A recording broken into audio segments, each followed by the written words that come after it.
ఈరోజు ప్రభుత్వ మెడికల్ కాలేజీల్లో 50% ఫ్రీ సీట్స్ ఏవైతే ఉంటాయో ఆ ప్రభుత్వ మెడికల్ కాలేజీలో ట్యూషన్ ఫీజు 15,000 మాత్రమే 50% సీట్స్. అలాగే మేము ఆ రోజు ప్రతిపాదించినటువంటి ఆ 50% ఈ 17 మెడికల్ కాలేజీల్లో కూడా 50% మెడికల్స్ ఏవైతే జనరల్ కేటగిరీ ఈ ఫ్రీ సీట్స్ ఉంటాయో ఈ ప్రభుత్వంలో కొనసాగితే అవి కూడా 15,000 ఉండేవి.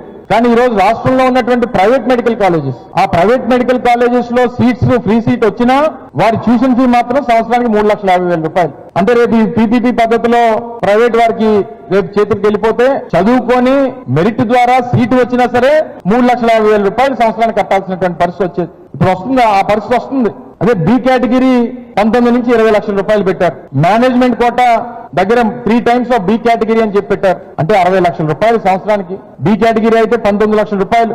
ఫ్రీగా 15,000 రూపాయలకు ఇవ్వాల్సినటువంటి సీట్లు ఈ రోజు పీపీపీ పద్ధతిలో ప్రైవేట్ వారికి ఇవ్వడం వల్ల ఆ ఫ్రీ సీట్స్ కాస్త 3,50,000 రూపాయలు సంవత్సరానికి కట్టాల్సినటువంటి పరిస్థితి తీసుకొచ్చింది ఈ ప్రభుత్వం. దీనివల్ల విద్యార్థులు మెరిట్ లో సీట్లు సాధించినటువంటి విద్యార్థులు వారు నష్టపోతున్నారా లేదా అనేటువంటిది ఒకసారి ప్రజలందరూ కూడా ఆలోచించాలని చెప్పి కోరుతా ఉన్నాం.